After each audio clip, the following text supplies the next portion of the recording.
And I swear, to this day, I heard someone say my name. Clear as a bell. We don't have very many great werewolf movies. We got American Werewolf in London, Teen Wolf, compared to all the great vampire movies that we got. Werewolves have sort of got short shrift. Why do you think that is? I mean, is there an inherent bias against werewolves in our industry? Yeah, maybe. Yeah. Some kind of bias. Yeah, I don't know. I think, because vampires are on 100% of the time, right? So they're they can't go out in the day, they have to go out at night, whereas werewolves aren't on all the time. They're always it's only at night. So I don't know, maybe there's something that has to do with that. I mean, yeah, I was just gonna say, there's Teen Wolf, and my dad was just telling me about this movie called Dog Soldier. It was supposed to be really good. Right, yeah, fantastic. Yeah.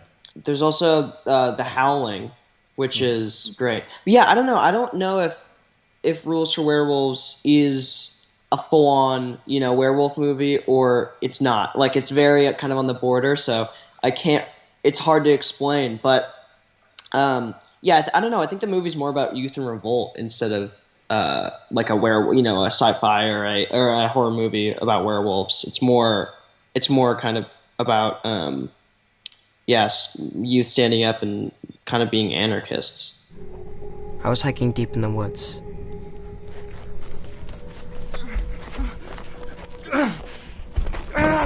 As far away from those awful cities I've ever been. Is this based on a novel, right? Kirk Lynn, who also wrote the screenplay. Yes. Maybe describe it. But who are these werewolves that are described? Because they aren't, as I say, they're not your typical werewolves. They're more like a bunch of rebellious teenagers, right? Yeah, well, they're essentially a pack of young adults and teenagers that band together and kind of fight against regular kind of what you would call regular government. They kind of are everything that the government enforces. They're everything that the government isn't. I'm so proud of you. They're just a bunch of teenagers who kind of found their family, right? Some of them come from bad homes. Some of them don't really have a purpose in life until they meet. Sometimes they'll join this group. They'll join the werewolves, and they'll figure out that they have a calling, and they feel like that they are kind of on the other side. They feel like they're outsiders, so they all band together. And your character, you play Bobbert, right? The character from the book. Can you tell me about him? Who is Bobbert? So Bobbert is this kid who comes from a pretty bad home, kind of a broken home. He's a shy kid, and he is also just kind of looking for a place in the world for him. And I think a lot of kids relate to that. What drew you to the role? Because it seems, from what I've seen from the teaser and whatever, it looks a lot darker than, say, Stranger Things that we've seen you on. Is this what drew you to it? Because it's sort of not the Mike Wheeler character that we're used to seeing? Totally. Yeah, I'm always interested in playing kind of different kinds of characters. And in this short specifically, he tells this story. And I thought the thing that drew me towards it was the story that he tells. Because what the short is he's telling, my character's telling the story throughout this kind of long one take.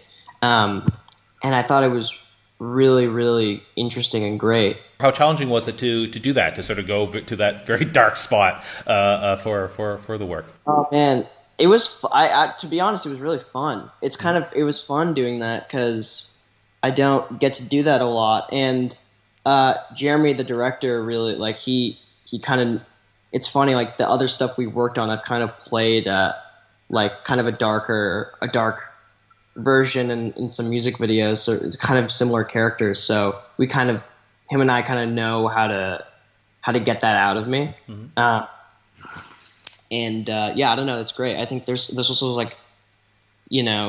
we find it funny because I'm not an inherently dark person, so we find it funny that I can kind of switch on something more dark and weird. You met Jeremy through the director through the work on the music videos that you did with him, yeah? Yeah, I met Jeremy when I'm 17 now. I met him when I was 11, and I met him through an open casting call through this incredible punk band from Toronto called Pup.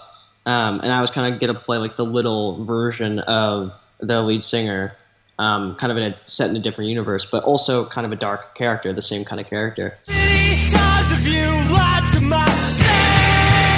we we've kind of just been collaborating ever since. He's kind of my first collaborator, and when he said that he's, working on this thing and working on it with Kirk, I was like totally swept away by it. And yeah, Kirk is also an absolute genius from Texas, and he's like one of the best writers, I think, of our time. So I'm really happy to be a part of that.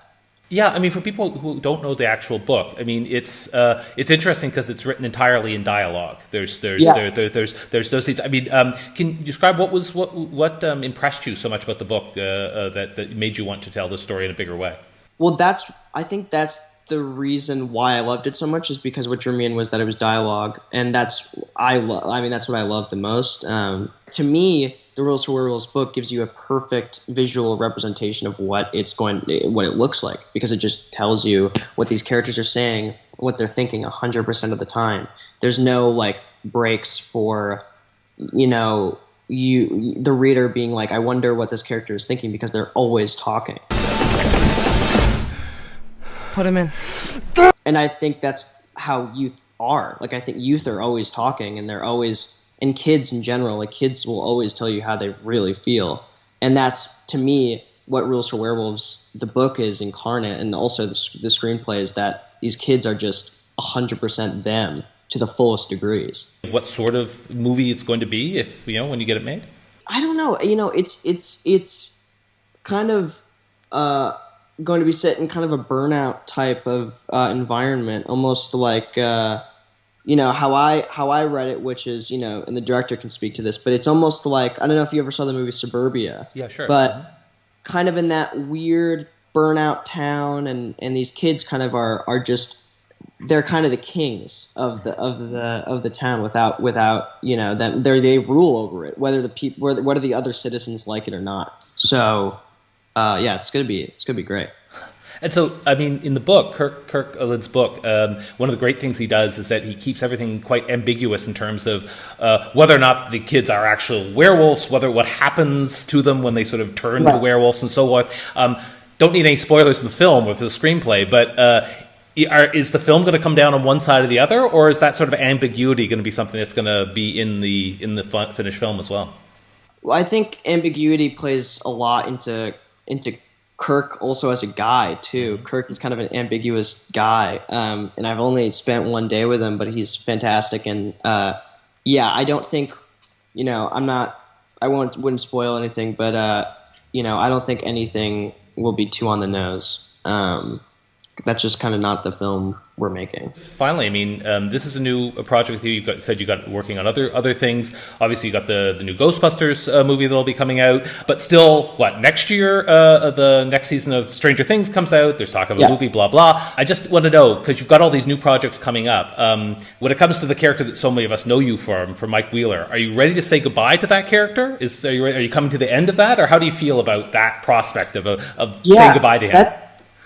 That's a really interesting. I think like what's so great about Stranger Things is like it has the Harry Potter effect, where you can go and see how the characters and the actors grew over time. And I think also, the character is kind of a part of me. So definitely when Stranger Things ends, it's not going to feel like it didn't happen, or that like Mike isn't a part of me still. I think I will be ready to say goodbye, but also it'll be bittersweet. But yeah, we still got a lot of work to do with Stranger Things, so we got some work still ahead. Well, thank you so much for taking the time. It's great to meet you via video. Take as I seem to say to everyone now: stay safe, wash your hands, take care. But it's been great seeing you, and hopefully we'll be able to see you when you actually make the movie. It sounds great. I love the book, so it'd be phenomenal if it gets made and gets made quickly. I hope so too, man. Okay, well, stay safe. Yeah, same. Take care. Bye bye.